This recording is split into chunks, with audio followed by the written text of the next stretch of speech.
The earth is at peace. The world has never been more perfect. Hello, welcome to What the Flick. If you've wondered what could possibly be in store for Stephenie Meyer after the Twilight Saga. Or what could possibly be worse than There is Twilight. something worse, and it's the host, Christy, Alonso, Matt. And Matt, since you love this movie so much, please describe the very intricate plot of The Host. So, The Host is a story about aliens among us, and they are like body-snatching little parasites. They take over your body, your eyes turn white, they tell you what to do. Maybe if you've got a strong willpower, you can kind of talk back to them. So Saoirse Ronan gets taken over by this alien called the Wanderer, but this character, her name is what? Megan? Melanie. Melanie. That's how little you care about this Right. movie. You Melanie forgot her name already. Melanie's still alive in there, and they're arguing, and it's like a half-baked, shitty version of All of Me. Let's watch the clip. This is the future, and humanity is all but extinct. We have been invaded by another species who erase our minds to take our bodies.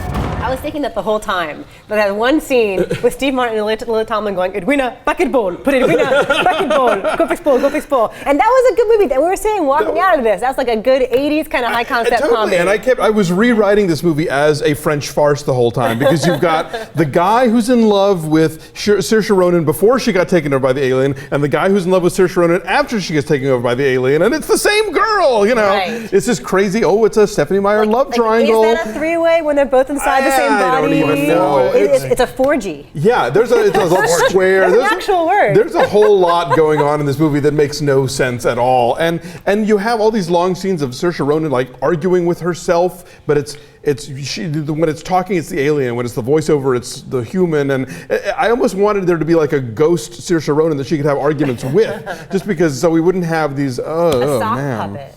Anything.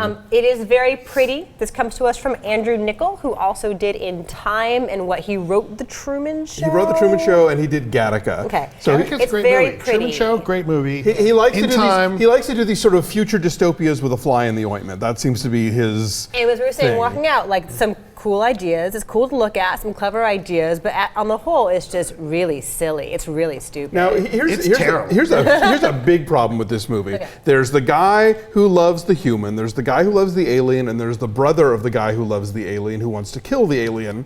All three of those guys look totally alike. They look alike. I lost track as to who was who, and so it's like, well, I never cared. Well, that would have helped, though. I think just to have some idea of which guy. I mean, say what you want about Pattinson and Taylor Lautner, they don't look alike. You can tell which one is on screen when they're on. And this movie made me miss Twilight. That's how crappy this movie is. I was going to ask you, is this worse than Twilight? Yes. Oh yeah. Yes. Oh yeah. For all that Twilight is stupid and moronic, and as bad as that is, at least shit happens in that. Even if there's like long stretches where they're just like staring at each other meaningfully. You at least get things, and as ridiculous it is, you at least like there's almost a morbid curiosity, like where the fuck is this going?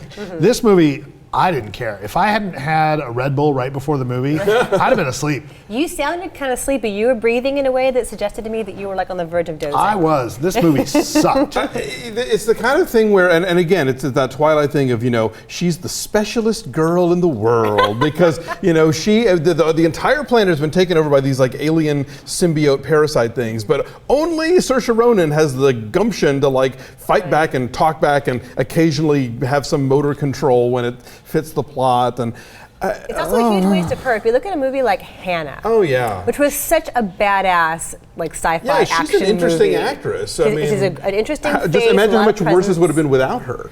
Oh God. Yeah, it's strange. My God it forbid it was Kristen Stewart. giant, I mean, the only thing this movie is good for is if you're having trouble sleeping. Honestly. And you know what's funny? This is Ask Stephenie your doctor Meyer's. if the host is right for you.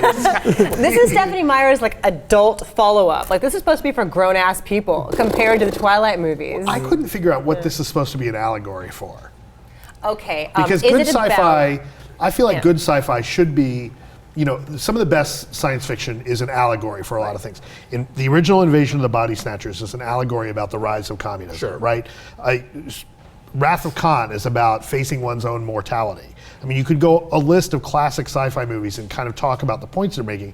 This one, I couldn't ever figure out what the point was. I have an idea, and it's in that last scene. There's about 3 different endings, but the final ending, where they're in downtown LA, and they've learned to coexist. Spoiler, sorry.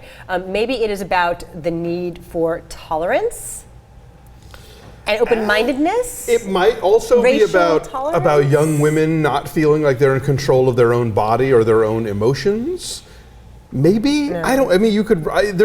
You could read stuff into it if you wanted. The movie doesn't do a very interesting job of making any of that apparent or telling this story or anything. Was it ever thrilling or scary? No.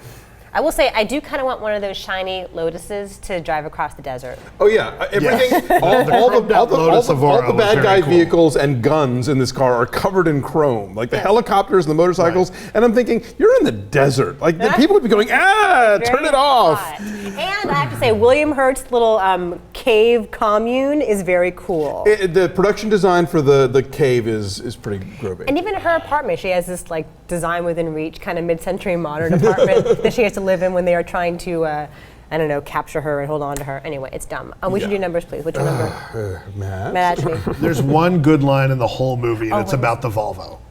That's the Volvo? The Volvo. Volvo. The Swedish driving experience. I don't recall Right. When the guy says, this is a very reliable model. Very seriously. That was the only funny bit. That gets a 0.5. The rest of the movie, nothing. Okay. Yeah, I give it a 2.8. I was bored out of my mind. It's very pretty. I give it a 3. You guys so are our too average high. is 2.1.